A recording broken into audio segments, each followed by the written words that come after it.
Antonio Escotado es un intelectual español, dos cosas que están muy mal vistas, ser intelectual y ser español, que acaba de producir, acaba de culminar una obra intelectual que no tiene precedentes ni en España ni en el mundo, el tercer tomo que empezó con este de Los enemigos del comercio, que es una historia moral de la propiedad. Podríamos decir más bien, empezó siendo una historia moral de la propiedad privada y ha acabado siendo una historia moral de los enemigos de la propiedad. Y yo creo que hay pocas veces, es la primera vez que yo veo a Antonio Escotado, en las que puedes manifestar a un autor cuya obra has leído, así que de momento, aunque los tomos sean gordos, ya hay dos que han leído la obra, el que la ha escrito y un servidor, la admiración que te puede producir, porque es muy difícil en estos tiempos tomarse pues 15, 20 años de vida en trabajar sobre una idea, continuarla y tener la fuerza moral y también la salud física para mantenerse intelectualmente a flote.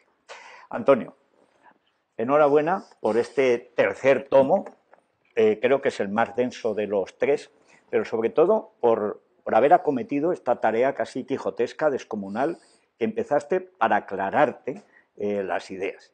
Yo querría que antes de zambullirnos por temas en los tres tomos de esta obra, me contaras cómo fue esa caída, digamos, del caballo, ese damasco que en tu caso fue en Tailandia, leyendo a Menger, al padre de la escuela austríaca. Y tú cuentas en tu libro que yo venía de una juventud muy roja y tal, católica y roja, que creo que es lo normal en un español que piensa, y te tropiezas con una frase acerca de que el monopolio es la tendencia natural del humano, que la civilización es asegurar el comercio. ¿Qué sospecha tenías tú antes de esa frase? Pues siempre las frases cristalizan, digamos, un presentimiento. ¿Y por qué pensaste que tenías que hacer la historia de los enemigos del comercio? Porque me había... También esto es un poco reiterativo, lo he dicho más de una vez, le había perdido el respeto a mi vida y a la ajena.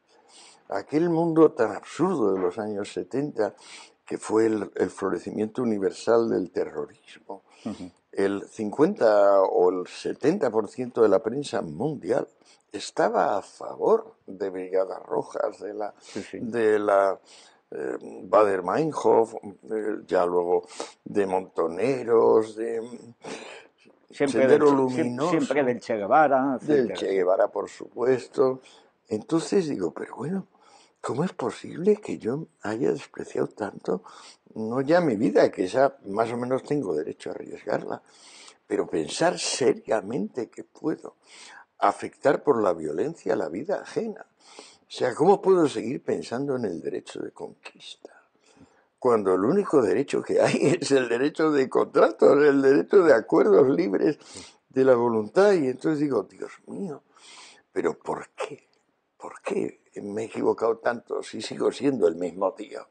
O sea, si pienso lo mismo, además, bueno, envejecemos, tenemos 80 años y en el fondo no hemos cambiado un ápice en nuestros sentimientos, en nuestra forma de entender la vida. Pero Antonio, hay una cuestión moral que a mí me cuesta explicársela a mis hijos y supongo que a ti, naturalmente a los tuyos, que es que el mismo principio que te lleva a lo absurdo, si mantienes el principio, luego te saca también de lo absurdo. Eso es el libro de la coherencia. Claro, eso, claro, digamos, es la base de la lógica aristotélica. Sí, a mí no hay manera de que mis hijos entiendan que si yo leí La madre de Gorky y pensé que tenía que ser comunista, aunque había perdido la fe, porque a los pobres hay que ayudarlos, hasta entender que a los pobres como se les ayuda es con lo contrario del comunismo, claro, precisamente con la propiedad y tal, cosa que yo sabía porque era pobre y sabía que todos los pobres aman la propiedad, claro. Pero entras en un mundo intelectual de frases hechas, de ideas preconcebidas.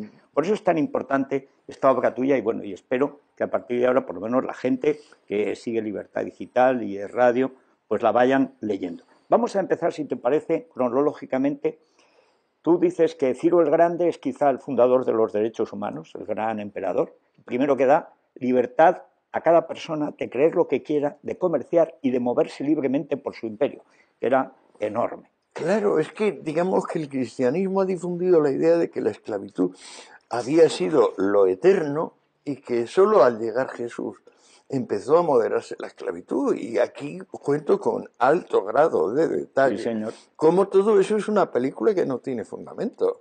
O sea que en realidad cuando Ciro hace ese edicto prohibiendo la esclavitud, lo que hace es prohibir una novedad en Claro. sus inmensos dominios, y es decir, esa novedad que están lanzando los asirios y los espartanos, Sí. y luego también hay unos belicosos señores ahí en la península itálica que también quieren esa novedad. En Roma, en la primitiva. Sí, en Roma. Pero, Antonio, Ciro, que naturalmente no se estudia en las escuelas, a diferencia de Atenas, por ejemplo, que sí se supone, bueno, se estudiaba antes, cuando se estudiaba filosofía, pero tú haces en la primera parte de este tomo, el tomo primero, cuando es todavía historia de las ideas sobre la propiedad privada, la contraposición de Atenas y Esparta. Sí. Atenas, un núcleo de ciudades unidas por el comercio que necesitan la democracia y que gracias a la democracia armada Sí. consigue derrotar a todas las demás. Sin embargo, al norte Esparta, que es una especie de cuartel manicomial, Sí. mantiene una fascinación como modelo político que, sin embargo, nunca ha tenido Atenas. Nunca. ¿Y eso a qué se debe? Es asombroso. Por ejemplo, los espartanos decían que eran unos afeminados, los atenienses. Y sin embargo, Aristóteles en la política dice, no hay mujer más casquivana que la espartana. Eran muy disolutas, sí. Es la más disoluta de las todas. espartanas. Bueno, por la cantidad de gays que había en los cuarteles. Claro, porque es lógico. que tenían que dormir en el cuartel, comer Claro. en el cuartel, tenían que fingir un asalto y violación de sus propias esposas, los espartanos. Era todo un mundo extraño, como Y todo lo que se patético, sabe- enfático lo llamo yo Sí, sí. en el libro, donde como prerromántico, pero anticipando. Pero al mismo tiempo basado en una fuente muy turbia, porque Licurgo, que es como Sí. el primer, digamos, Stalin de la historia, en realidad todo viene de un trocito de Plutarco. Sí, sí. Y eso es todo lo que hay. Es Eso decir, es todo lo tampoco que tenemos sabemos. una historia de Esparta que no tenía leyes escritas, que no tuvo historia y por lo tanto no sabemos nada de No, ello. prácticamente prohibía la escritura, prohibía el dinero útil, acuérdate, eran doblones de hierro. De hierro que no servían para nada. No, que nadie aceptaba. O sea, decía, aquí te pago con eso. Y dice, sí, tu padre va a aceptar este. Bueno, esa fascinación, o sea, tú explicas muy bien cómo en Atenas primero se van creando las condiciones de lo que entendemos por democracia, incluyendo naturalmente la demagogia, porque cuando se Sí. apela a la masa actúa como la masa, que no es tampoco el No, individuo acuérdate suelto. las barbaridades que cuenta Aristóteles, las Exactamente. cosas que hicieron los aristócratas expulsados cuando volvieron, las cosas que hicieron los demagogos cuando se instauraron. O sea, barbaridades muy parecidas al terror rojo o a lo que pudo suceder en la Revolución Francesa.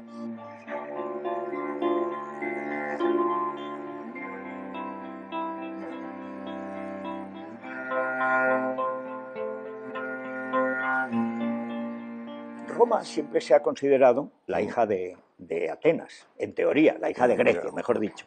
Sin embargo, la verdad es que a pesar de Eneas y de la Eneida y del intento de dignificar, digamos, el origen de Roma por Virgilio, pues lo cierto es que su canon acaba siendo Esparta. Nunca es Atenas. Claro, son hijos de una loba, quiere decir hijos de una pobre prostituta, que se matan los hermanos el uno al otro. O sea, la historia no puede ser más digamos, lúgubre.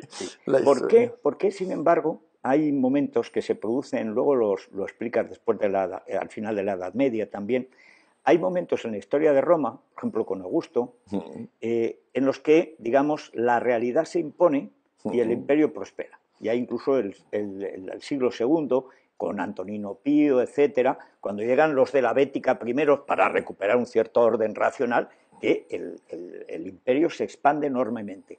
Sin embargo, siempre se recae en fijar los precios. Y hablas del edicto. Bueno, fijar los precios. Acuérdate que yo le doy mucha importancia a un asunto que a mi juicio no se le había dado, que es que el esclavo está desmotivado.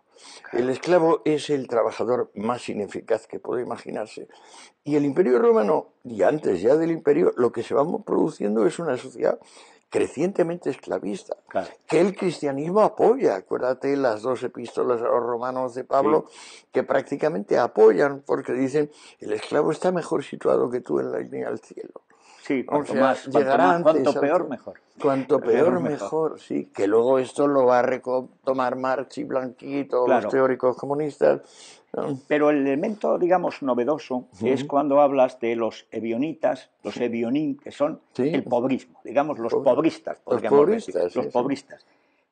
¿Qué elemento hay en la historia de los judíos, digamos, en la parte de lo que siempre decía tipo Antiguo Testamento, es decir, antes de Jesús, y qué elementos, si hay alguno novedoso, hay en los esenios y en Jesús de Nazaret, o el nazoreno, como dices, sería lo correcto, que es el Salvador, Claro.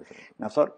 ¿Qué hay de clásico judío y qué hay de moderno, digamos, en el mensaje cristiano que tú cifras en el Sermón de la Montaña? Pues mira, ahí está que la cosa es un poco compleja porque hay como una intersección histórica. Por una parte están la pendencia eterna dentro de los judíos entre la corriente profética y la corriente de la sabiduría, digamos, entre Salomón y la furia de Amós, que Los dicen, celotes, etcétera. malditos Sí. los que disfrutan tranquilamente, esos son los que el Señor castigará, que es algo así como una consagración del rencor para siempre. Y eso se entrecruza con el hecho de que el Imperio Romano está empezando a ver hombres de negocios. O sea, no hay solamente conquistadores Claro. o compradores y vendedores de esclavos, que era el negocio. Digamos, empieza a haber, además del mercado de esclavos, el mercado de cosas.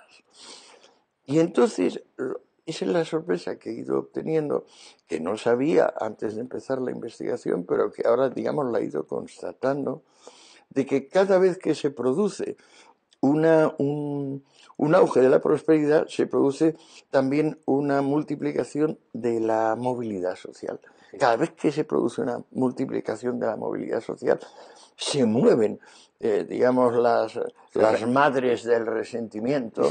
Hay una reacción siempre. Sí, y entonces vuelve a ser odiosa la libertad y vuelve a ser maravillosa la seguridad.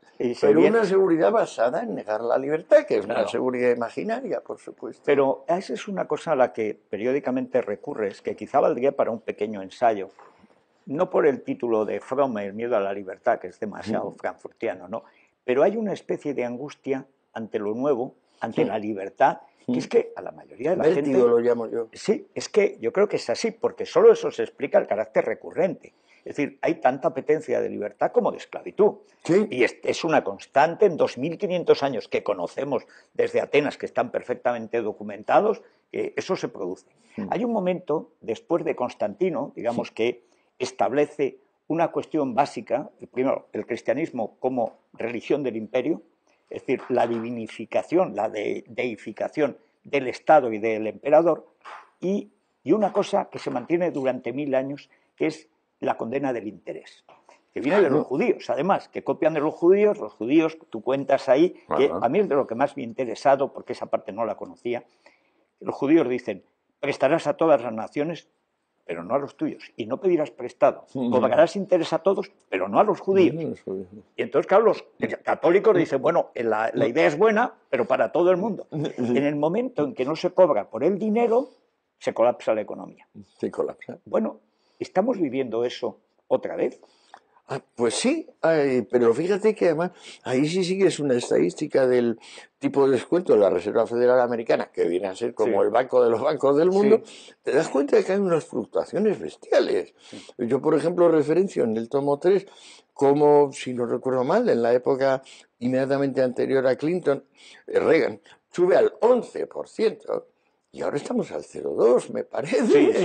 En realidad estamos por debajo de cero. O por debajo de cero. Probablemente. Iniciado por los financieros japoneses, hace unos 20 años o 25.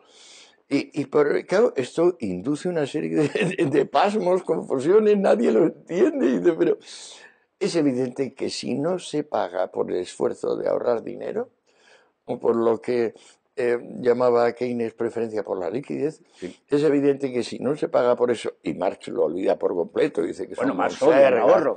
claro, lo Dice odia, que en lo el llama comunismo, monsergas sí, dice científicas. que podríamos cazar por la mañana, pescar por la tarde, Sí, trabajar si queríamos, sí, tal. sí. Hasta que llega la Fargue, humano al fin, dice el derecho a la pereza, es Sí, decir, a y no el hacer otro nada. le dice, no, cuñado, que No, no, no. esto no, no, Bueno, yerno mío, ahí te vas a meter en problemas. pero cuentas como en la Edad Media, frente a la condena canónica del interés, Sí. sin embargo, poco a poco, en las ciudades italianas, en los templarios, que no dejan de ser los primeros grandes banqueros de Claro, Occidente, los templarios, España es el segundo país templario después de claro, en Francia. El camino Ponferrada. de Santiago, España está lleno de templos y por tanto de bancos. Porque en la práctica los templarios lo que crean es la primera gran red de sucursales, como Por el explicas en tu cheque, libro. porque de alguna manera complementan la letra con un recibido, un cheque Claro, que es muy que eficaz. te da seguridad. Que te asegura, Ellos te por eso le das aseguran un y papel en clave, Claro. entonces iba en clave todo.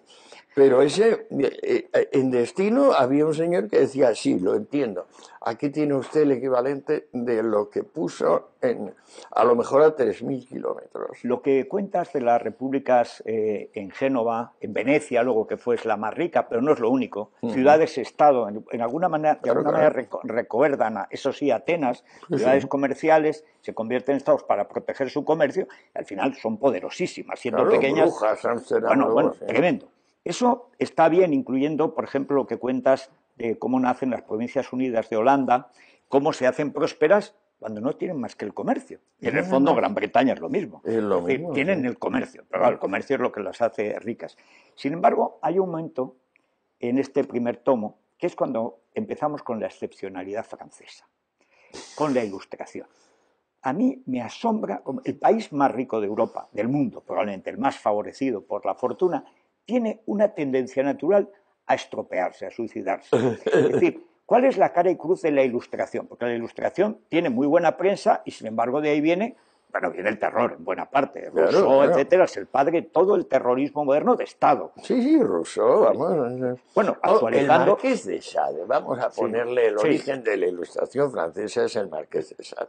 Bien, ¿por qué crees que se produce, que cuentas, ese cambio de la Convención, de la Declaración de Derechos del Hombre de Francia, que es un modelo, que sirve para hoy, es El perfecto, hombre y el y ciudadano. en 3 años están atentando contra lo que han votado los mismos y están degollándose unos a otros, pero además con una ferocidad implacable? Total. Y la convención resulta que antes de convocarse las elecciones han excluido a 9/10 de las ternas que se han propuesto para la votación pública. Y no, ha habido un par de suertes, que es que mataron a Marat y mataron a Robespierre. Si no llegan a matar a esos dos, Dios sabe lo que hubiera pasado, ¿eh? Bueno, hay una cosa curiosa y es cómo reproduce eso, cómo se carga la convención, el terror, que es lo que hace Lenin luego, siglo y pico después, con la Asamblea Constituyente y con el gobierno provisional, el golpe de octubre. Pero si tuvieras que hacer ahora, digamos por terminar el primer tomo, un balance de los equívocos de la Ilustración, ¿cuáles serían? Pues para los franceses, odiar a Montesquieu, que es la Ilustración propiamente dicha, es el hombre que por primera vez entiende que el trabajo esclavo no funciona y que además te lo demuestra con aquellas minas de Hungría de cobre que también tienen su parte que llega a Bulgaria y a Turquía, es la misma beta, y el resultado que se obtiene de la explotación con hombres libres bien pagados y con esclavos prácticamente no pagados es superior en el primero caso. Más que lo demuestra. Eso que lo refiere Smith en La riqueza de las naciones, pues yo diría que es el comienzo de la Ilustración propiamente dicha. Y sin embargo, para los franceses, eso no, eso es anglofilia, tontería, banalidad, y hay que atenerse, pues eso, a Rousseau, al Marqués de Sade, a los filósofos, los tipo Dolbach o Helvecio, que son o unos vanos o unos analfabetos. O sea, del terror de Robespierre y tal, pasamos al primer comunista profesional, que es Babeuf. Gracchus Babeuf, digamos, por terminar este primer tomo. La verdad es que en la Liga de los Iguales ya está todo el terror soviético, ya está. Además, casi textualmente podían firmarlo Trotsky, Lenin, Stalin, etcétera. ¿Por qué está tan completo desde el principio, digamos, el comunismo del terror? ¿Por qué ya es tan completo? ¿Es un fruto del terror o es fruto de toda esa tradición que vas intentando encontrar como un hilo de Ariadna, pero negro? O sea, lo segundo, claramente. O sea, acuérdate que es el abate Morelli, sí, el que escribe ese librito, ese de la naturaleza, ese folleto sí, del Código de la Naturaleza. Sí. Y dice, ahí empiezan los primeros disparates que tú dices, no, no son disparates, es otra vez el Apocalipsis, la epístola de Santiago, acuérdate, la epístola de Santiago dice, ricos, dice, llega el momento esperado, vuestra ropa está rodeada de polillas, habéis engordado para el día de la matanza. De la gran matanza, sí, como la matanza del cerdo. Claro, hasta que viene Lutero, claro, y dice, esto no forma parte de la Biblia. Esta epístola y el Apocalipsis tampoco. Con lo cual requiere un cierto coraje, pero claro, resulta que Trento, en la Contrarreforma, le da la razón. O sea, bueno, una cosa, por terminar esta parte, que haces, pero apuntas solo. Yo creo que valdría la pena si lo hicieran los enemigos del comercio en la historia de España, porque ha habido amigos y enemigos del comercio. El único país que tiene una experiencia global de la inflación es España, claro, sobre todo la Corona de Castilla. Y la Escuela de Salamanca nace, primero, de una voluntad cristiana de ayudar realmente a los pobres, de toda la familia, digamos, de Juan de Mariana, que viene ya de Vides, no, pero sobre todo... Y las casas. Yo en eso de las casas no estoy de acuerdo, pero bueno. No, pero las casas, digamos, es que ya es un publicista. Pero bueno... es un victimista total, las casas. Sí. Pero en cambio tú citas Azpilicueta, el Tratado de las Usuras, que es el primero que reivindica el dinero es una mercancía y hay que pagarlo. Luis de Molina, Tomás de Mercado. Esta gente que ha vivido la inflación justifica hasta el regicidio cuando dice el príncipe que bastardea la moneda le está robando en sus bolsillos a los pobres. Sí, no, pero eso lo dicen las casas también. También, no, claro, pero es que eso te lo defiende teológicamente la Escuela de Salamanca en pleno imperio, cuando es la famosa disputa de las casas que van ante Carlos V, etcétera, para discutir la naturaleza humana de los indios o no, etcétera. Los indios son humanos, los negros no, pues porque es lo que estaba establecido entonces. Pero lo curioso es que esos amigos del comercio una y otra vez tropiezan. No sé si es con un canon, porque tan canon podría haber sido Tomás de Mercado como lo contrario, ¿no? No, es que es una maravilla. En ese sentido, es que aparece la teoría cuantitativa del dinero con Azpilicueta, aunque más o menos se habla de que Bodino por aquella época también estaba escribiendo sobre lo mismo. Son los primeros hombres que ponen, digamos, prosaísmo a la consideración de las cosas. Es decir, que no se atienen al deber ser, sino que miran qué son las cosas, que parece ser lo único que deberíamos hacer todos para no meternos en problemas horrendos. Bueno, esa humildad del teólogo es rara, ¿eh?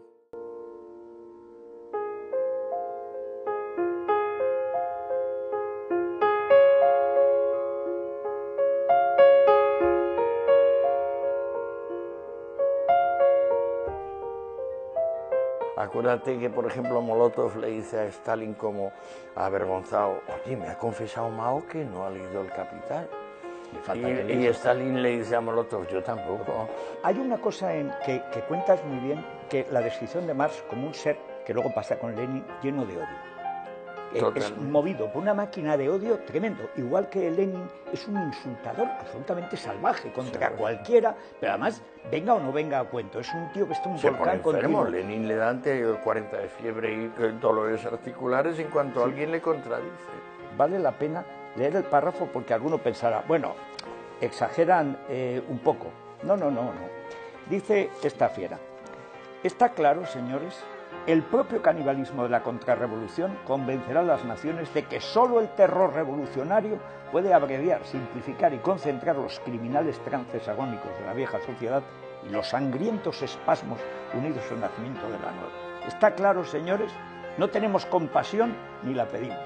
Cuando nos llegue la vez, no habrá excusas que valgan para el terror revolucionario.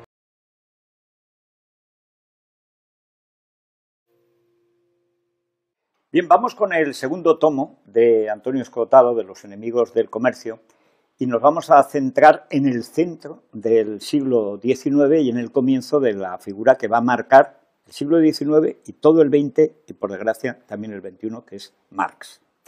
Pero lo primero, Antonio, tú haces un repaso a la creación de los bancos centrales, que es una de las cosas importantes que suceden en el XIX de una manera un tanto anárquica. Comentas que precisamente en la Revolución Gloriosa que entroniza Guillermo de Orange, se crea como una manera de financiar, digamos, la aventura militar, pero que eso va funcionando.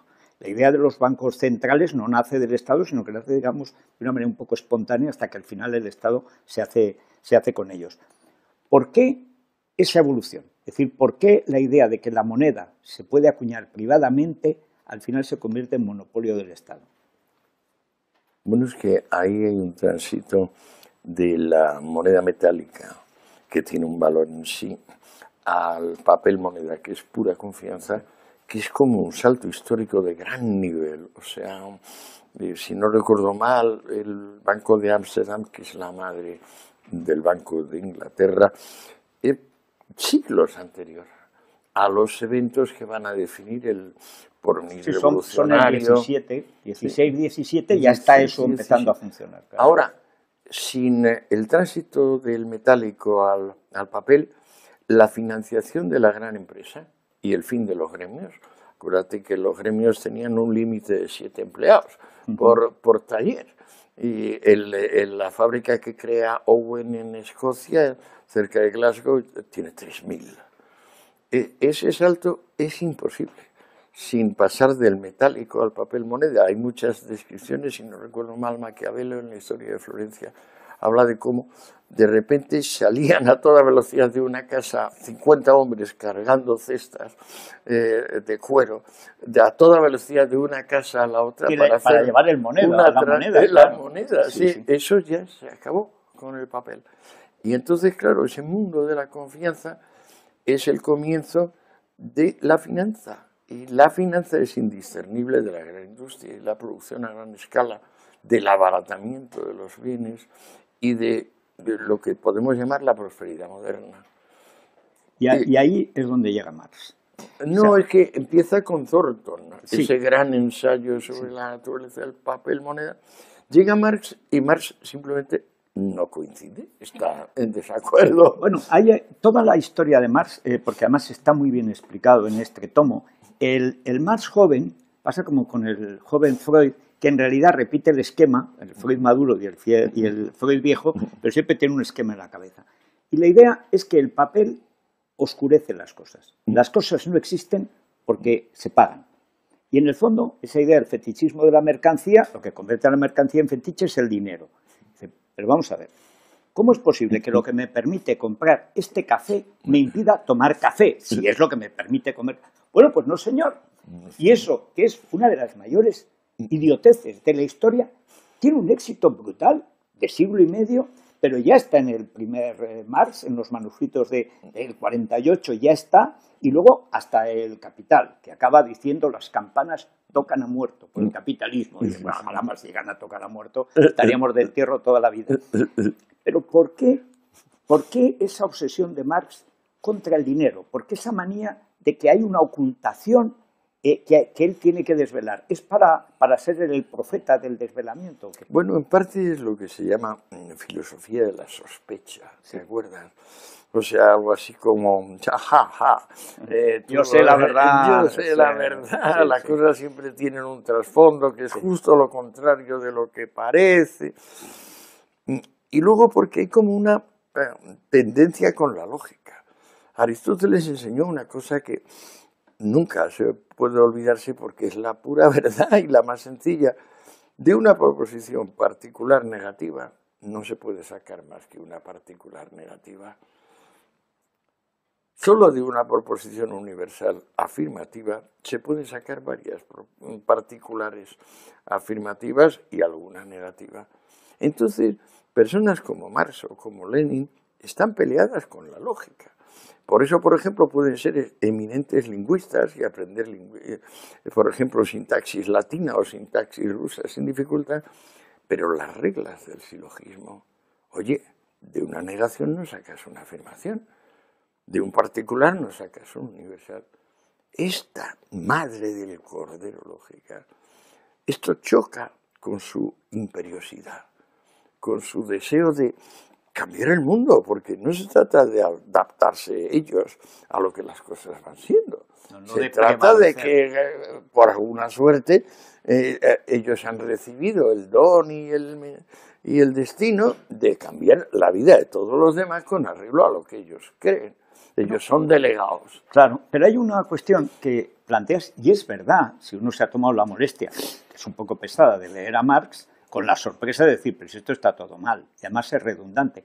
Todo, ya antes de los Grundrisse, en el pequeño manual de economía política que empieza a hacer, probablemente el mejor texto que ha escrito. Es el más sencillo, más tal, y luego ya se va complicando hasta el libro primero del Capital, que es el único que hace él, luego lo demás, los otros dos tomos, los hace el pobre Engels, su siervo, ese sí es el primer esclavo de la marxista, es Engels. Pero, ¿qué es lo que tiene éxito? Porque yo no entiendo que una cosa tan abstrusa pueda calar en la gente. Por ejemplo, nadie lo ha leído. Acuérdate que, por ejemplo, Molotov le dice a Stalin como avergonzado, oye, me ha confesado Mao que no ha leído El Capital. Y Stalin le dice a Molotov, yo tampoco. O sea, la esencia del Capital es que no lo ha leído nadie. Quizá Lenin. Y la idea esta del fetichismo en la mercancía es que es asombrosa, porque tú dices, pero si no hay nada más límpido, más claro, que las cosas tengan precio. Claro, que se conviertan en mercancías y entonces ya puedo acceder a ellas. Claro, sí. Si no es imposible, sí. Y hay una cosa que cuentas muy bien, que la descripción de Marx como un ser, que luego pasa con Lenin, lleno de odio. Es movido por una máquina de odio tremendo, igual que Lenin es un insultador absolutamente salvaje contra cualquiera, pero además venga o no venga a cuento, es un tío que está un volcán enfermo. Lenin le da 40 de fiebre y dolores articulares en cuanto alguien le contradice. Y una de las cosas que también los hacen muy similares es que pudiéndose ganar la vida bien y vivir cómodamente, viven como miserables, viven vagueando, no trabajan jamás, no cobran nunca, pero se las arreglan para vivir. Son sablistas. Sablistas profesionales. En el número de la Gaceta Renana, que es el último que hace Marx... Es el rojo, que va todo en rojo. Que tío. O sea, pero además llamando a la guerra... Civil directa. Bueno, los dolores de parto son necesarios. Pero es que es una cosa verdaderamente terrible. Mira, está en la página 379, vale la pena leer el párrafo porque alguno pensará, bueno... exageran un poco. No. Dice esta fiera. Está claro, señores, el propio canibalismo de la contrarrevolución convencerá a las naciones de que solo el terror revolucionario puede abreviar, simplificar y concentrar los criminales trances agónicos de la vieja sociedad y los sangrientos espasmos unidos al nacimiento de la nueva. Está claro, señores, no tenemos compasión ni la pedimos. Cuando nos llegue la vez, no habrá excusas que valgan para el terror revolucionario. Este es Carlos Marx, que presentan como un teórico. Es un tío sanguinario, es un terrorista que además se ha gastado la mitad de la herencia en comprar armas para darles a unos obreros que mueren, claro, usándolas. Que mueren, ¿no? Y luego él es muy cobardica, como Lenin, es decir, no va nunca a una manifestación, no va a la batalla, son casi pusilánimes clínicos. Ahora hay una magnitud de rencor. Aquello de que él se está afeitando y le molestan los forúnculos porque siempre tiene mala sangre, y de repente se lo estalla y le manda la carta a Engels y dice, me estalla un forúnculo y ha salido el pus hasta el espejo. Dice, la burguesía pagará con su vida mis forúnculos. Y lo escribe. Y lo dice, sí, es sorprendente. Qué gran confianza en sí mismo, ¿no? Tenía. No, él tenía poderes hipnagógicos, porque Engels era un hombre de talento, y un buen escritor y un hombre estudioso. La seducción de que es objeto por Marx es una seducción de tipo hipnótico, o sea, es mesmérico, o sea, aquí hay un elemento que está mucho más allá de la conciencia. Por cierto, volviendo a Marx, yo creo que el problema de Marx y el de Lenin, que no se han dado cuenta de que en el espíritu humano hay mucho más de inconsciente que de consciente. Igual que, por ejemplo, ves un bloque de hielo flotando y por la ley de Arquímedes sabes que no llegará a 1/10 de la masa total, pues yo diría que es la misma proporción. la que disfruta el espíritu humano, o sea, el gran don del espíritu humano, es que haya esa magnitud inconsciente que nos apoya y nos mantiene. Fíjate, 8.000 millones de personas viviendo como nunca. Bueno, esta es una gran cuestión. Otro de los dogmas, aparte del fetichismo de la mercancía, que es la base. Sí. Ahí empieza todo, es decir, el dinero nos oculta todo, pero yo voy a acabar con el dinero y vamos a vivir en una edad de oro sin oro. Es una cosa fantástica, una edad de oro. El oasis extradinerario. Exactamente, no, además lo dice, encima lo dice. Pero hay otras dos cosas, lo que toma de Ricardo, de la caída tendencial de la tasa de ganancia, es otra majadería monumental que él, en lo que está viendo, de hecho, que lo cuentas muy bien, cuando él se va a vivir a Inglaterra, se va asqueado, no tiene más remedio que irse a Inglaterra, y dice, porque es que allí la prosperidad hace acomodaticia a la clase obrera. Y vamos a ver, ¿tú qué quieres? Que sean desgraciados. Él quiere, claro, él quiere la guerra. Lo mismo que Lenin después, que está en contra de los que se mueren de hambre, porque si no, no se rebelarán. Federico, la depuración. Sí, la depuración, o sea, la limpieza. La eugenesia. La eugenesia. Este es probablemente el gran secreto. La ingeniería social. Sí, pero que incluye la eliminación del género humano. No, claro. No, es que acuérdate que llegan a Rusia y un 2% de proletarios en el sentido literal. Sí. Pues hay que conseguir que ese 2 se lleve al 100%. Eso quiere decir que vas a acabar con el 92% de la población.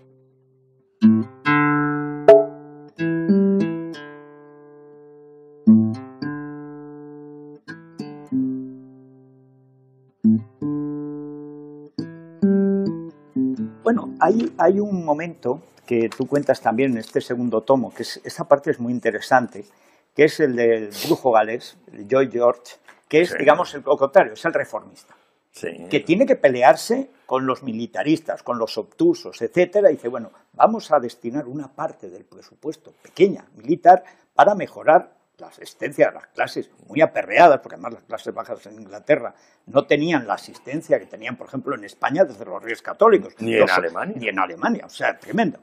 Pero tiene que pelear absolutamente con todo el mundo. Y sin embargo, se revela extraordinariamente eficaz.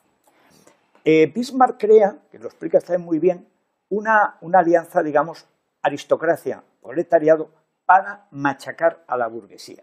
Y probablemente ese es el gran triunfo de los equívocos de Marx, y es que la burguesía, que es el elemento dinamizador de todos los procesos comerciales, inevitablemente democráticos. ¿La innovación? Claro, queda aplastada entre dos legitimidades, la clásica y la del futuro. Y claro, realmente los machacan, y tú vas viendo que todos los reformistas acaban siendo triturados, especialmente en Francia. Pero en Francia se produce además la eclosión de un personaje que es Blanqui. Blanqui, que es una especie de Gandhi criminal. La furia de la naturaleza. Es una cosa, un asesino nato, o sea, ese sí que es un asesino. Además, acusado de estar siempre en connivencia con la policía. Siempre, como Stalin, como Lenin, o sea, siempre son agentes dobles. O sea, agentes dobles. Bueno, pero es curioso. Es que la historia real es maravillosa. Sí. Federico, no hay nada como eso. No hay nada como de repente acercarte y decir, oh, Dios mío. El cautivo que cuenta es la historia de Blanqui, que estuvo muchos años preso, siguió haciendo el mal y le iban perdonando la vida. Y se metía en un lío todavía más gordo. Pues yo creo que hasta 4 absoluciones de pena de muerte o 3, ¿sí? Y como dice, tiene una muerte fantástica, de un derrame cerebral cuando arengaba a sus seguidores. Dice, bueno, es una muerte perfecta. Para él, claro. Pero, sin embargo, los marxistas le reprochan a Lenin que es un blanquista. Claro. Que es que lo es. Pues lo es. Pero es que el más blanquista es el propio Marx. Exactamente. La gran cuestión es, ¿por qué Marx, esto es una historia, digamos, que ha venido después, ¿por qué la figura de Marx se convierte como en un estudioso que está sentado en su sillón cuidando de sus forúnculos y tal, pero estudiando en lugar de lo que es también en la Primera Internacional Tremendo el rival de Bakunin y un gran estafador? O sea, estafador y tramposo, agitador. Es decir, él tiene una escuela de tiradores de bomba y de artificieros. O sea, y esta parte se oculta siempre. Y eso es la que sale en la Comuna del 70. Claro. Y es de lo que le acusan. Dice, pero estos 30.000 muertos de la Comuna del 70, por lo menos 10.000 los ha formado usted con una ala secreta de la Internacional donde ha creado una variante de la Liga de los Justos que en realidad no es más que una variante de asesinos profesionales, de dinamiteros. Hay un personaje que es, digamos, el opuesto y al mismo tiempo el gemelo, es un poco como Lenin y Trotsky, que es Bakunin. Bakunin tiene, digamos, un elemento humano que no tiene Marx. De hecho, hay un alegato. Y una clase social. Claro, es un príncipe, es un noble. Sí, claro. El príncipe era Kropotkin. También. También. Y todos amigos de Herzen, que es como el principio civilizador, digamos, del exilio. Gran tipo. ¿no? Extraordinario. Y Colocol, la Campana, es la gran revista liberal de izquierda, ¿no? Pero eran liberales. Pero hay un momento, Bakunin le reprocha a Marx su capacidad, digamos, de manipular, de hacer el mal. Digamos que Bakunin, que es partidario con Nechayev, en el fondo está creando las mismas bases del leninismo, el catecismo revolucionario, que lo hacen entre los dos, es igualmente criminal. Pero sin embargo, Bakunin es como si no se creyera su doctrina. Marx se cree todo lo que dice. Bakunin vacila. Bakunin, digamos que reflexiona, ¿no? Hombre, él en cuanto le dan la oportunidad se va a una barricada y pone una bomba. Pero en la práctica, acuérdate, si tú te lees la obra completa de Bakunin, yo me traduje la antología esta Alianza en 2 volúmenes del inglés, yo lo conozco muy de cerca. O sea que eso que yo me embaulé era tuyo. Sí, era mío, sí.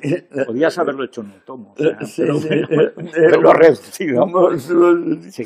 Pero él, acuérdate que lo único que propone como reforma política es acabar con la ley de herencias. O sea, impedir que haya transmisión patrimonial post-mortem, y cree que las cosas por sí solas se van a hacer. Bakunin evidentemente tiene una noción de la complejidad, como la de Adam Smith, o la de Hume, y que es la que le falta a Marx. Por eso cuando conoce a Marx, Engels dice, son 2 señoritos de provincias que creen una clase imaginaria. El proletariado no existe, dice Bakunin. Esa clase disciplinada, docta y justa. En la frase, en la página 328 del libro, del segundo tomo, del libro de Escotado, esta es la frase de Bakunin que casi parece de Tocqueville. Dice, ¿qué mente, por muy brillante que sea, o si queremos considerar una dictadura colectiva, incluso con centenares de individuos dotados de facultades superiores, está capacitada para recoger la infinita multiplicidad y diversidad de intereses, aspiraciones, deseos y necesidades cuya suma constituye la voluntad colectiva de un pueblo? ¿Dónde están esas mentes tan dotadas y abiertas como para inventar una organización social capaz de satisfacer a todo el mundo? Esa organización será solo un lecho de Procusto donde se verá forzada a descansar la infeliz sociedad. Es el partido bolchevique. Completamente. Pero totalmente. Claro. Y sin embargo, luego manda Fanelli a España, la parte, digamos, criminal de Bakunin, que también la tenía, pues es la que lleva, manda a Fanelli a España, que en italiano convence a todos y que va a solucionar. No lo entienden. Solo explotación, dicen explotación y es lo único que les suena. Pero debía tener también poderes hipnóticos, porque lo de Fanelli, pero ¿cómo puede convencer a los catalanes de que poniendo bombas eso se iba a arreglar? Los convence. Bueno, acuérdate lo que fue aquello de Alcoy, que terminó en Alcoy, y bueno, y luego siguió con la Semana Trágica de Barcelona y todo eso, los alzamientos anarquistas en España que se cargaron la Primera República, el pobre Pimalgar. Y luego la restauración, y luego matan a Cánovas, matan continuamente a la gente. Matan continuamente, sí, lo del Corpus, las bombas en el Corpus, que ni siquiera lo tiran en la cabecera de la comitiva, lo tiran atrás, donde van las mujeres y los niños. Una matanza atroz. Bueno, hay una última cuestión, luego pasamos ya al tercer tomo, que es el del comunismo propiamente, que es ese momento en el que Rusia, que es un país muy complicado, casi toda una capa social, la de los estudiantes y los intelectuales rusos, brillantísimos, además muchos, hablamos de inteligencia, de Ogarev, que es el único que tiene, que es además, acuérdate, inteligente es el joven rebelde de familia rica. Familia rica, está en Turgenev, en Padres e Hijos, ya está. Ahí está ya todo. No, ese libro a mí me abrió los ojos. Es maravilloso ese libro. Maravilloso. Que era el único ahí por está cierto. El nihilista. El primer nihilista, que desde ahí sale Nechayev. Claro, que es el que aparece luego en Los demonios de Dostoyevsky, ya como un criminal basado en la realidad, además. Sí, sí, es periódico, es noticia periódico. ¿Qué tienen los Narodniki, o sea, los de la voluntad del pueblo, los populistas, que son el hermano de Lenin, que es ahorcado por tratar de matar Alejandro III, sí, pero después de matar todos, en un momento en que Rusia está empezando a despegar realmente. Con el único zar liberal hiperrazonable que hay, que es Alejandro. Alejandro a quien II, matan de al que una matan. forma brutal. Sí, delante de su hijo y de su hermano. Y además, cuando se cumplían los 20 años de la liberación de los siervos. Muy pormenorizada Y es del impresionante. atentado y de cómo se va consumando. ¿Te acuerdas que se encuentran unas cañerías para hacerlas? Terrible. Y tienen que aguantar la peste. Bueno, pero parece lo de Carrero, por cierto. Sí, sí. Tiene algo. Luego, cuando llega Lenin, se repite continuamente en la resistencia contra el comunismo en Rusia. Y es el factor judío. La enorme cantidad de judíos que hay en el elemento revolucionario. No porque sean más en la inteligencia, no. Es porque en los radicales hay más judíos que en ningún sitio. ¿Eso tiene alguna explicación para ti? El texto entra mucho en eso. Hay dos pueblos judíos, el judío cosmopolita propiamente, que es un peligro, porque ese es el que quiere hacer que todo el mundo de alguna manera se adapte al ideal comunista, y luego el judío, que es judío inglés, judío español, judío venezolano, y que no plantea ningún problema, y que es sin duda el pueblo más inteligente y el más dotado de la historia universal, el pueblo elegido, y por eso tiene el 20% de los premios Nobel, siendo el 2 por 1000 de la población universal. ¿En qué momento se produce esa inversión en que los judíos buenos son los arraigados y los malos, los que se convierten en la revolución y a destruirlo todo, son los que antes eran buenos? Acuérdate, Alejandro Lisímaco, que es Filón de Alejandría, su hermano es el cuestor de Alejandría, es el hombre más rico del Imperio Romano y es el íntimo del emperador Claudio. Y entonces los judíos tienen un nivel de población que solo hoy han alcanzado en el censo del emperador Claudio. Solo hoy han alcanzado ese. Luego se meten en un cisco gigantesco, ahora eso sí, en negar que el 98%, digo 98, no 90, 98% de los altos mandos de la revolución bolchevique mundial son judíos. Es simplemente pues, negarse a la evidencia. Es la evidencia. Y también es una tontería decir que si es un 2 por 1000, la población, no es cierto, algunas ciudades como Minsk, por ejemplo, en Bielorrusia, tenían más de un 30% de la población. Y de ahí salen personajes gigantescos como Parvus, del cual espero que hable, digamos, alguna palabra. Vamos ahí porque además es el gran... ahí hay dos elementos del gran desconocido. Es el financiero de la... Es el para banquero. ser Parvus es el que da realmente a todos, ¿no?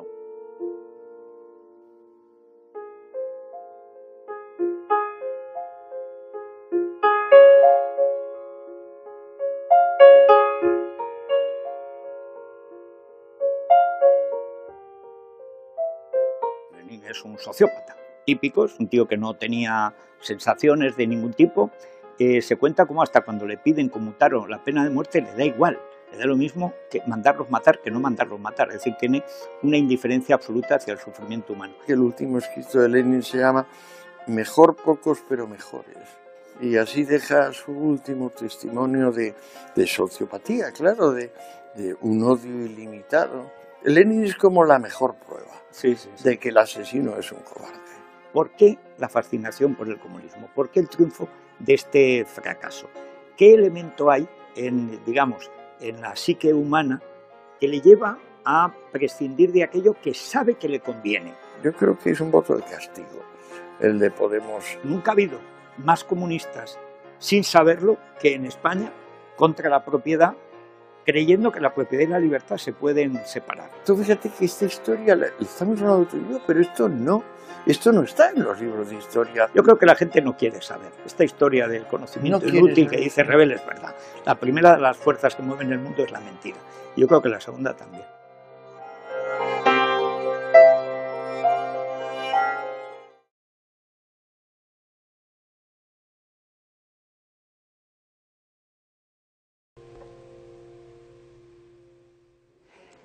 Bueno, Antonio, vamos con el tercer tomo, que es el primer tomo de este libro de los enemigos del comercio.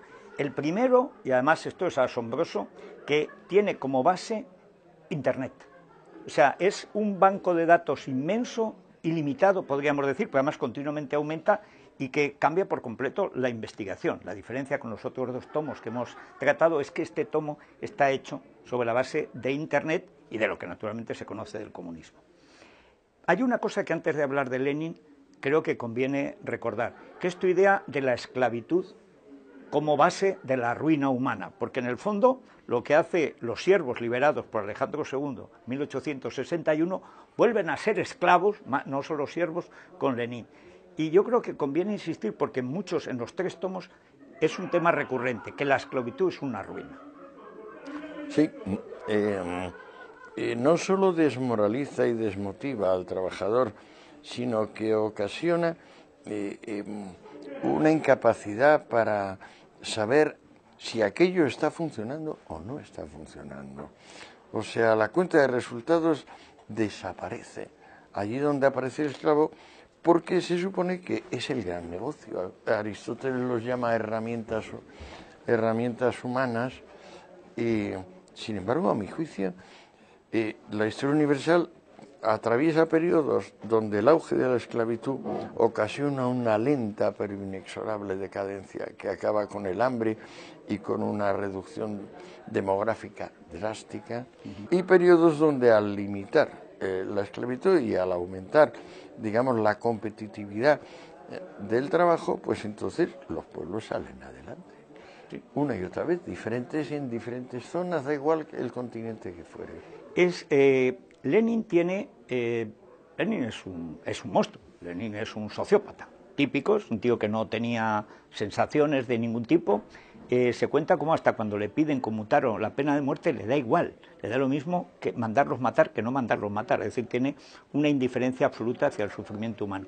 Hay una cosa que cuentas que es muy interesante, cuando se produce una hambruna, que ya la hambruna primera, que da lugar a los censvos, el ir al pueblo, etcétera, de los populistas rusos, se basa en la piedad de la gente, que es una piedad típicamente cristiana, pero es una piedad, digamos, sana, acercarse al pobre para ayudarle, natural. Y este dice, no, hay que dejarle que sufra para que se rebele, y si se muere, mejor.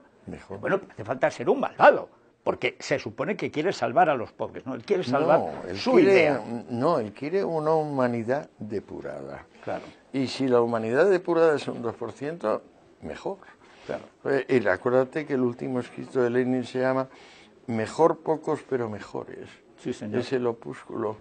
Y así deja su último testimonio de sociopatía, claro, de un odio ilimitado que solo detiene su sable cuando se trata de su propia persona. Sí. Porque le da la casualidad de que es un hombre pusilánime. Es extraño que un asesino de ese volumen luego resulte pusilánime. Hay asesinos cobardes, ¿eh? El asesino es cobarde, en general. Exacto. Lenin es como la mejor prueba de que el asesino es un cobarde. Bueno, Lenin consigue, sin embargo, algo asombroso. Después de la prueba falsa en 1905, cuando él, imitando lo de Chernyshevsky, ha escrito antes el ¿Qué hacer?, que es la copia de Chernyshevsky, que es el gran padre del terrorismo ruso, de los Naredniki, de los populistas, ¿no? Sí. Y sin embargo, en lugar de sacar la consecuencia de que es una revolución fallida, en 1905, él se reafirma siempre en un criterio de secta que es asombroso, que es no nos mezclaremos con nadie, que es, por cierto, una idea como del Antiguo Testamento: somos el pueblo elegido, somos el partido elegido, pero no os quiere nadie, es igual. Nosotros no nos mezclamos, no pactamos, ni con los eseristas, ni con los mencheviques, ni con nadie. Nosotros queremos todo el poder.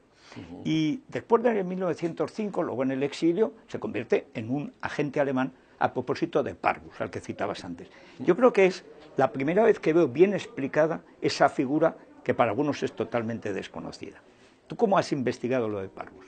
Bueno, gracias a una biografía de un tal Zeman y otro llamado Shalau, que pues han dedicado su vida a la vida de Israel Gelfand, porque ese es el nombre de Alexander Parvus, que es un personaje extraordinario, o sea, que es un íntimo de Trotsky, que es el que hace la revolución del 5, sí, realmente la rusa, o digamos el conato de revolución del 5, y que luego ni más ni menos que consigue que el Estado alemán financie a los bolcheviques, pero de una forma regia. O sea, acuérdate que Bernstein habla de 20 millones de marcos oro Es decir, Sí. marcos...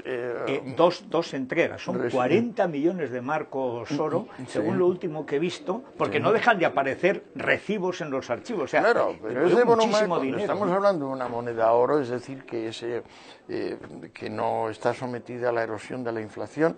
Ese dinero compra en Rusia todo. O sea, compra la prensa, compra la información, compra las personas, compra las armas. La policía. Acuérdate el trust este que monta en Escandinavia, en Copenhague, Barbus.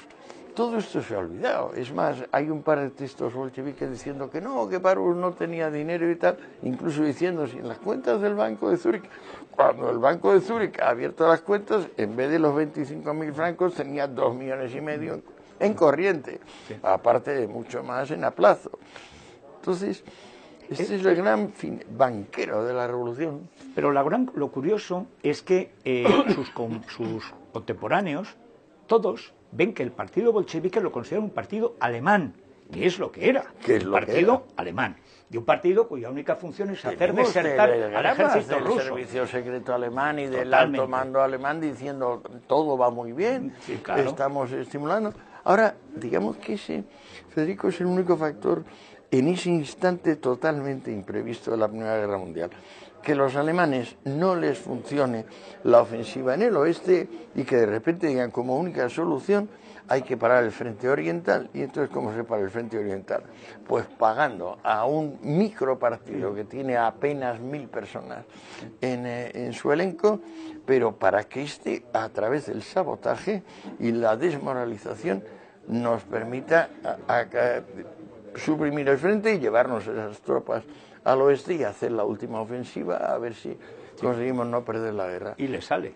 Le sale, pero es que date cuenta que también el libro entra en detalle en hasta qué punto la Primera Guerra Mundial es una conjura de Inglaterra, básicamente, con Rusia y Francia, para conseguir parar la prosperidad alemana. No hay nadie que quiera menos la guerra. Y merendarse el imperio otomano. Claro, es que no quieren la guerra los alemanes. Es como decir que ahora la señora Merkel quiere la guerra con alguien. No, o sea, los alemanes controlan las patentes, tienen la industria más próspera, el comercio más próspero del mundo. Y lo único que se devanan los sesos con horror es el almirantazo, claro, diciendo, ¿pero qué? ¿Que van a tomar su parte de los mares? ¿Se están llevando el pastel? No, esto no puede ser. Y entonces montan lo que era previsible, que Alemania es cercable. Es un pueblo tan grande en población, tan dependiente de la importación y de la exportación, que en cuanto lo cerques, lo rindes. Claro. El plan Schlieffen famoso del alto mando alemán es un plan defensivo, es decir, estamos viendo que estos tíos, el almirantazgo, y ahora pagados los rusos y los franceses porque tienen la envidia o la rabia por haber perdido la batalla de Sedan y haber perdido Estrasburgo, etcétera, etcétera, Alsacia, pues bueno, están preparándose para ahogarnos. ¿Y cómo podemos resistir eso? Pues con una ofensiva rapidísima que obliga a París a rendirse. Y entonces los ingleses por sí solos no podrán. Y ahí entra el factor Lenin. Y resulta que la historia que te enseña en bachillerato es que la Primera Guerra Mundial es obra del militarismo prusiano. Mentira y tú total. dices, pero mentira ridícula, grotesca. Bueno, hay una cosa en lo de Lenin. Lenin, ya en el 17, hay que decir que en febrero, es la revolución de verdad, la revolución democrática, que es abdica el zar en su hermano también abdica, Miguel, al que luego matan, asesinan, iba con un amigo. Como al zar. Como naturalmente, y a la familia del zar, etcétera. Pero esto es en febrero. Qué cosa más cutre, qué asco, asesinar a niñas. Además por orden. Y a la cocinera. A y a la cocinera. Y a la criada y al médico. Al médico, para que no hubiera testigos. Cobardes. Sí. Bueno, pero en julio, Lenin intenta el primer golpe de Estado. Contra el gobierno provisional y contra la Duma. Es el gobierno que sale de la Duma, del Parlamento. Jornadas de julio que no acaban en nada. Bueno, pero ahí se produce una cosa curiosa. Kerensky, que es uno de los mayores imbéciles y siniestros de la historia de la humanidad, tiene todos los datos de que Lenin es un agente alemán, tiene todos los recibos, porque los han conseguido. Bueno, y sin le embargo, convoca a juicio, acuérdate, sí, y el pero, otro se va pero a no Finlandia. se larga y no lo juzgan, y no ponen fuera de la ley al partido bolchevique. Pero juzga a Kamenev y a Trotsky y a algunos otros que se pero presentan... Lenin no, que es el que era el jefe. Es que es un hombre patológicamente cobarde, y se escapa con Zinoviev, ¿te acuerdas? Sí, señor, sí, y está en una cabaña en Finlandia en verano, imagínate, nubes de mosquitos desesperados, hasta que se con la peluca aquella amarilla. Que se ponía como la de Carrillo en la transición. Sí, la peluca de Carrillo es como igual. Prefigurada. Sí. Bueno, pero ya en octubre dan el golpe de Estado. El golpe que es, primero, asaltar el gobierno... Pero lo da Trotsky, porque Lenin está queriendo darlo desde julio. Siempre, y mandando intenta continuamente. Sí. Él desde su escondrijo. Es asombroso la cobardía. Más siempre es igual. Siempre es, no, hay que atacar ahora. Ahora, todas las veces ahora, alguna vez no era ahora. Bueno, y en octubre Trotsky, que es el que tiene valor, y es un tío muy brillante y tal, es el que da el golpe. Pero claro, el golpe... Un extraordinario organizador, Federico. O sea, como organizador es quizá uno de los más notables del siglo XX. Por desgracia. Sí, por desgracia, sí, bueno, porque la organización del Ejército Rojo, como gana la guerra civil, eso es un milagro divino. Bueno, entre otras cosas, contando con que la oficialidad zarista era eficaz y obediente. Claro, y igual obedecer a unos que a otros. Tienen la idea de eso. Dice, hombre, el ejército bueno es el que ya hay. Y efectivamente. Inventa también lo de que el que se rinda, vamos a matar a la familia. Ah, claro. Y eso o sea, la teoría de rehenes. Sí, que es la que tiene Lenin siempre también.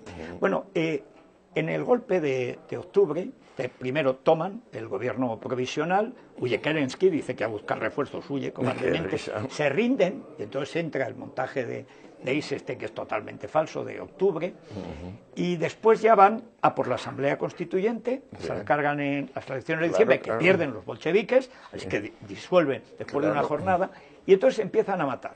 Primero ponen fuera de la ley a los cadetes. Los liberales. Y los eseristas piensan que no va con ellos. Luego va por los socialrevolucionarios y se carga la Spiridnovna,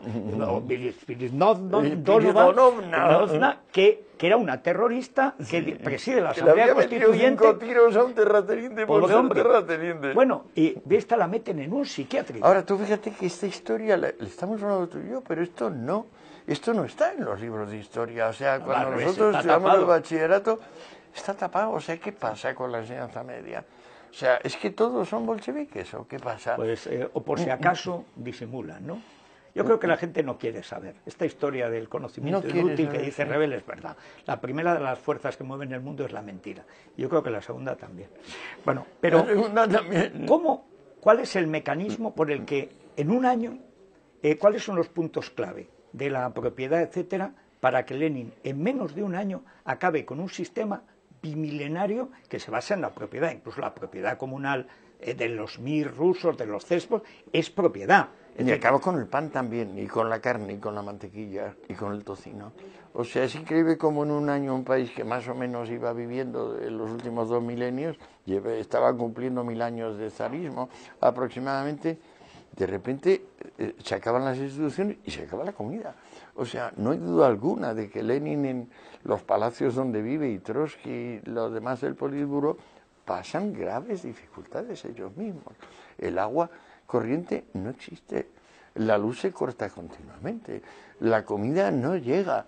O sea, pero no estamos hablando del pueblo que muere en masa, estamos hablando de 7 o 8 señores que son los jerarcas supremos y se produce tal cataclismo que ni ellos viven como ahora viviría el más pobre de las personas acogidas a Cáritas, España. Hay una cosa que sí que tiene Lenin claro, que es la enseñanza de Marx a propósito de la comuna.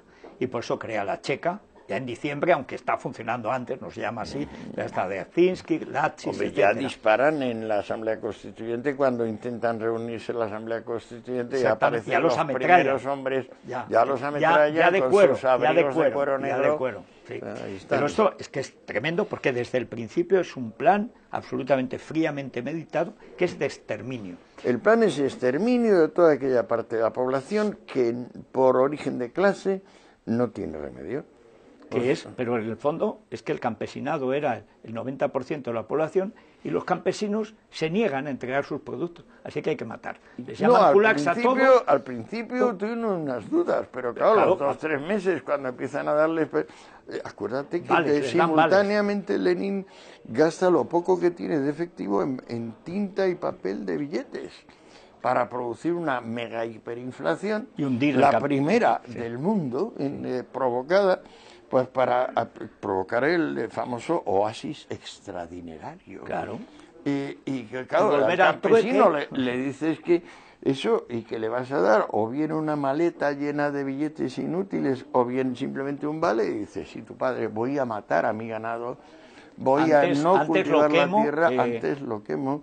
Hay una cosa, cuando Lenin muere, después de 2 años que está con el Hamakuko, que le da 22, ya Yo digo que le da el Hamakuko porque tiene que retroceder, tiene que hacer la NEP. Es la rabia que le da la NEP. Es que es un hombre tan rabioso que es que lo recuerda a su mujer, en la memoria de su mujer, cada vez que le discutían algo, ya desde muy joven Lenin enfermaba, le subía la temperatura, tenía como una gripe grave, dolores en las articulaciones, o sea, un hombre de una imperiosidad y una incapacidad total para soportar pues la diferencia de pareceres. La realidad. Pero llega Stalin, que es... bueno, que era un asaltador de bancos por cuenta de Lenin, en fin, un delincuente común. Un agente doble. Un agente doble también, que se iba cobrando de la Ojrana y además trabajando contra la Ojrana, que eso es un invento zarista asombroso. Creaban los partidos revolucionarios para controlarlos. Acuérdate lo de Acef. Acef fue el personaje más asombroso, el jefe total de los... Bueno, y Gapón. Sí, el cura Gapón, que era también agente doble, era el agitador y era de la policía. Sí. Bueno, esas cosas misteriosas. Pero con Stalin, el gran zar rojo, realmente es el que extermina sistemáticamente, es decir, lo que Lenin tiene más mérito, porque se inventa un Estado para matar. Stalin lo hereda y lo amplía. Hay una cosa en Stalin, o 2 cosas, por las que me gustaría preguntarte a la luz de los muchísimos datos. Hay que decir que ahora, por ejemplo, en Necronomics, todas las estadísticas de los muertos están ahí. Todo esto está en Internet. O sea, el que lo quiera saber, lo puede encontrar. Dice, pues no me convence Ucrania. Bueno, pues entra ahí y estúdialo, porque está el banco de datos. Pero hay 2 cosas. Primero, la idea del plan quinquenal. Sobre la base de que ya la contabilidad está trucada, claro, porque a ver quién le lleva la contraria a Stalin en que funciona el plan para quinquenal. empezar, como los precios se fijan por decreto, claro, ya entonces no hay posibilidad de saber lo que las cosas valen realmente. Volvemos a lo mismo siempre, otra vez, es decir, Diocleciano, los precios por decreto, volvemos a lo mismo. O el edicto de mínimos de Robespierre, que hace lo mismo, igual. Desaparición de los bienes de consumo. Bueno, y la segunda cuestión. ¿Por qué, sin embargo, ya en Lenin, con Gorky como agente, también doble, porque es víctima y verdugo, en el Mar Blanco, etcétera, que lo cuenta y es una cosa impresionante, ¿por qué se mantiene realmente el comunismo como lo que realmente es el partido bolchevique? Un partido de intelectuales contra los pobres que quieren mejorar su situación, porque los pobres tienen que sacrificarse por la revolución, no pueden mejorar su situación, que es por lo que Marx los odia, Lenin los odia, y se produce, esto es una cosa muy interesante en este tomo, la pelea con lo que llaman los economicistas o los revisionistas, es decir, Bernstein y Kautsky. ¿Por qué la socialdemocracia ha olvidado a Bernstein y Kautsky, que hacen una gran defensa de la democracia contra Lenin? Bueno, es que se diría que el socialismo se ha olvidado de sus grandes figuras. O sea, el socialismo ha producido socialistas evolutivos, socialistas liberales del más alto nivel, yo creo que insuperables en términos históricos. La figura de Bernstein, por ejemplo, que tú acabas de citar, yo hace poco estuve en la conferencia anual esta de la Mont Pelerin, que es la sociedad fundada por Hayek y Mises y tal, y la verdad que se quedaron bastante impresionados, pero tuvieron la cortesía de pedirme a mí que hiciese la conferencia inaugural y les dije, pero bueno, el liberalismo desarrollado es socialismo.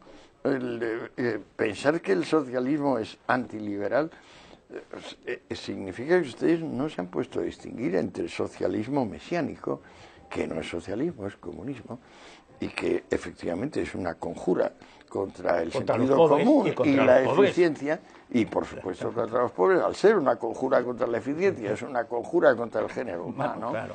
prácticamente, y el socialismo democrático, que es la evolución natural. Si ustedes se ponen a ver la obra de Tom Paine, por ejemplo, que es un precedente ilustre del liberalismo, o de los más ilustres de todos, descubrirán que Paine es el origen, por ejemplo, de todos estos impuestos de redistribución de la renta, que es lo que nos han permitido llegar ahora a una situación de paz social como nunca hemos tenido en el mundo. Es decir, le estamos quitando, tirando la alfombra por debajo de los pies a los apóstoles de, pues eso, del incendio, del crimen, de la violencia. O sea, digamos, a la guerrilla de la discordia, hombres como Paine y luego Bernstein, por supuesto, lo culmina, oponen la guerrilla de la concordia, que es en la que yo estoy.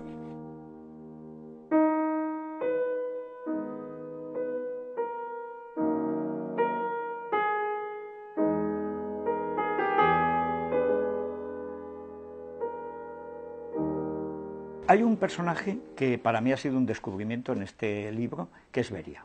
Es decir, Beria, que es el último gran asesino en masa, verdugo, digamos, el verdugo de masas de Stalin, después de Yezhov, etcétera. No, el Siersinski es decir que es el creador, pero es un polaco, es como el Che Guevara, que sin ser cubano entra en La Habana. Sí, no, como Stalin. Como Stalin, los jesuitas, fíjate el papacismo, este es tremendo. Sí. Bueno, pero Beria, y además lo das con datos, y es la primera vez que lo he leído, se adelanta a Khrushchev en la denuncia de los crímenes de Stalin, siendo su verdugo, y Khrushchev con los tanques se carga a Beria para ocupar su sitio y su discurso. Lo fusila, pero claro, meses lo fusila. Pero desde Beria hasta Gorbachev hay una continuidad. Es que solamente se arrepienten de fusilar a los comunistas, a todos los demás los pueden seguir matando. Sí. Es decir, el canon del 17 sigue íntegro. Los bolcheviques tienen derecho a matar a todos, pero ya no se pueden matar entre ellos. No hay canibalismo entre bolcheviques. No, esa es la gran diferencia de Lenin y Stalin, la única diferencia. Sí. Que Stalin se atreve a matar a su gente. A todos. Y en cambio Lenin, hay el famoso caso aquel de que descubren que es un agente doble, e insiste Lenin, no, pero sus beneficios han sido superiores a sus perjuicios. Sí, pero fíjate que seguimos estando en ese delirio psicótico donde resulta que una mínima fracción de la población es la buena.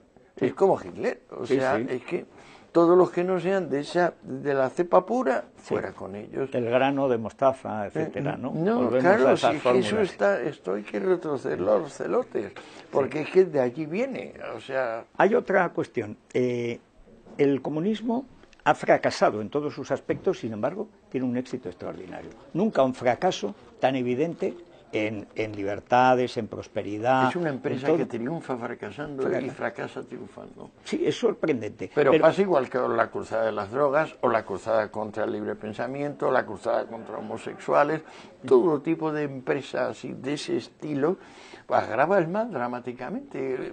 Persigues a las brujas, había 3 brujas, ahora hay 300.000. Y luego dice el Román del Arroz que 1 de cada 2 mujeres es bruja. Y porque no hubo segunda parte, sino todas. Sí.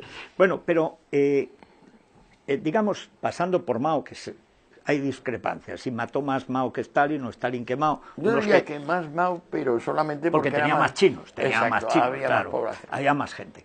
Pero llegamos, digamos, al epítome más actual, porque esa dictadura sigue perfectamente en pie. En Rusia hay un matón que era del KGB, tal. Hay ahora Corea del Norte. Un documental sobre Corea del Norte. Lo he visto, sí.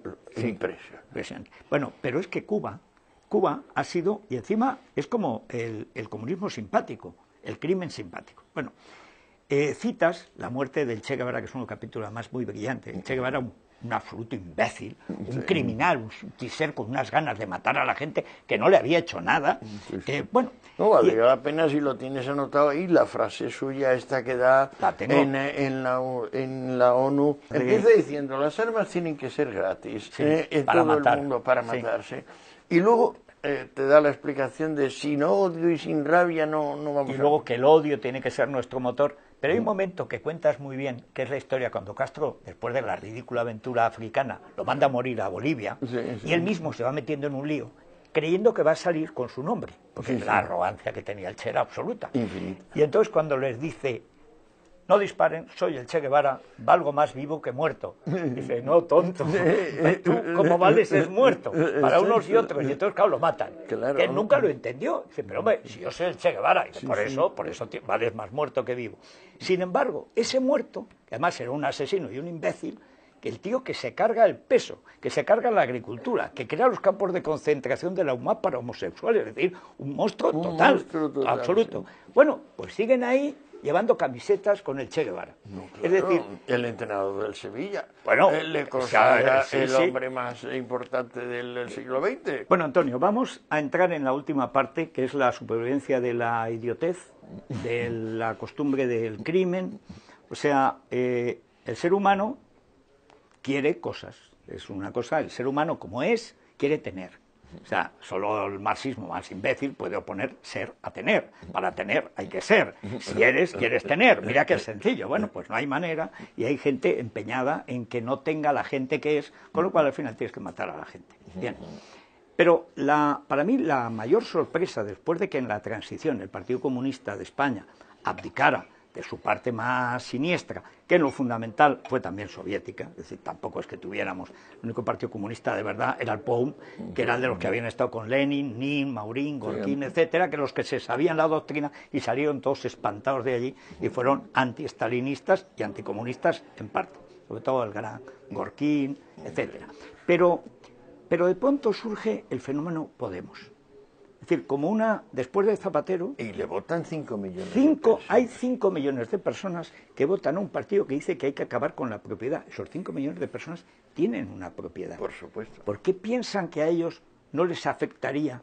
O sea, ¿qué extraño mecanismo hay en el cerebro humano o de inconsciencia o tal para caer en eso? Yo creo que es un castigo a la clase política, es una decepción por la corrupción de la clase política y decir, caramba, hemos llegado a la democracia, pero no hemos llegado a la democracia como han llegado en Bélgica o en Alemania o en Dinamarca.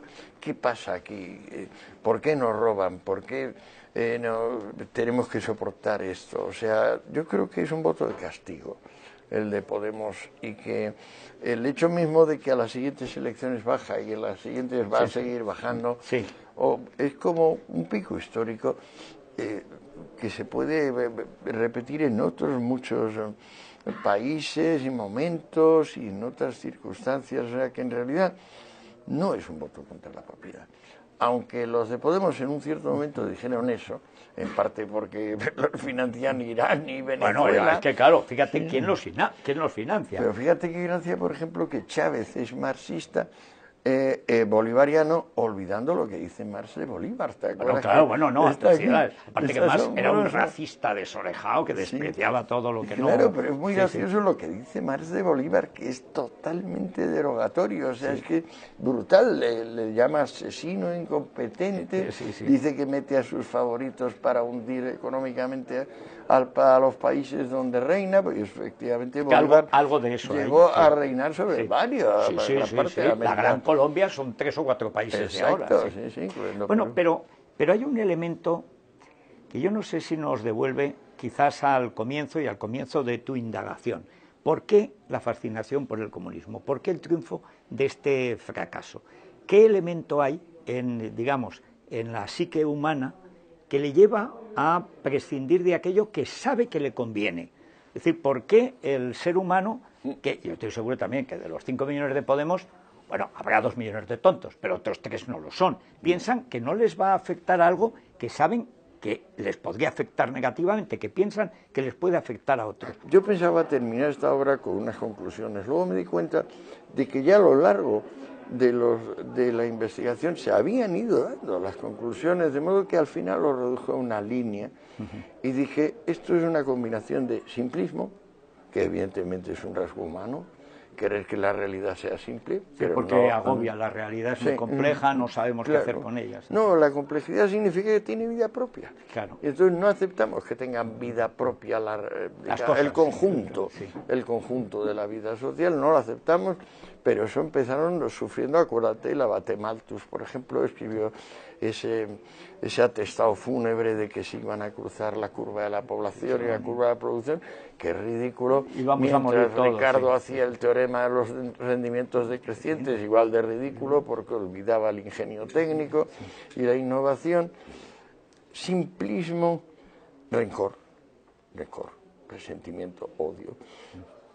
Y, consecuentemente, o al mismo tiempo, huida hacia adelante.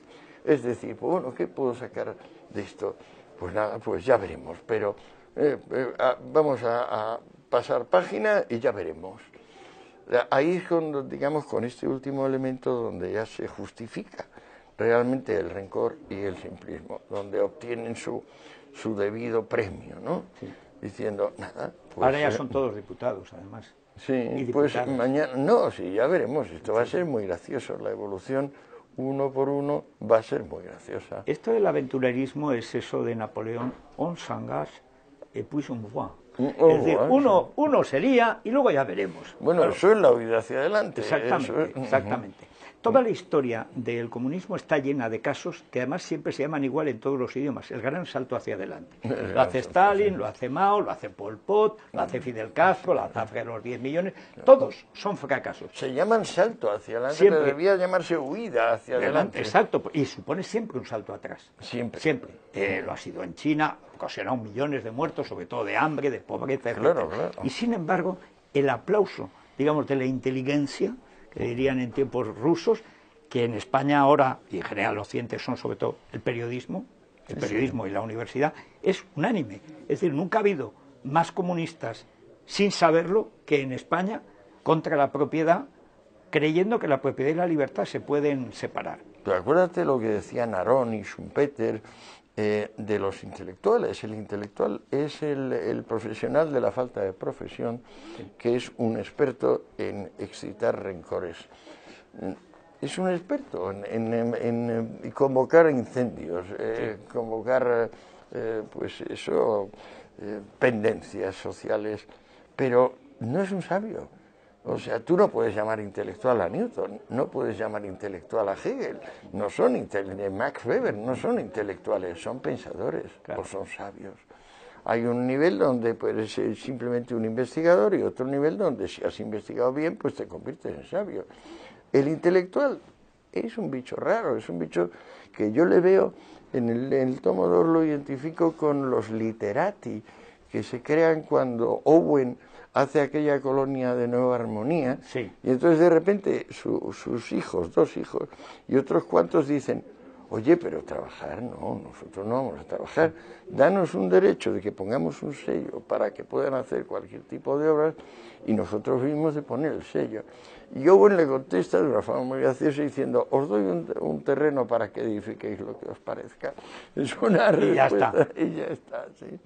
Pero cuando tú ves ahora, cuando contemplas este trabajo, que es de muchos años, ¿qué sientes al verlo ya con tus 3 gloriosos tomos que Espasa tendrá que vender, y etcétera? ¿Qué sentimiento tienes? ¿Para qué ha servido? Morir tranquilo, hacer una obra que me cumple a mí y que puede ser útil a terceros. Realmente me ayuda mucho a hacer frente a la senectud y a desear, pues estoy en muy buena salud, pero a desear que en cualquier momento llegue el fin porque ya está cumplida mi vida. Bueno, pero seguro que estás preparando otro libro. También, claro, es cierto, ¿no? Estoy preparando un libro sobre la violencia de género y las relaciones hombre y mujer, porque eso me lo he dejado en el tintero. Tengo un par de libros, Retrato del libertino, Rameras y esposas, que versan sobre el tema, pero creo que se puede hacer algo más serio. O sea, puedo coger esos 2 libros y luego llevarlo a la Reforma Zapatero, que me sigue pareciendo lo más escandaloso de los últimos 100 años, digo 100 años.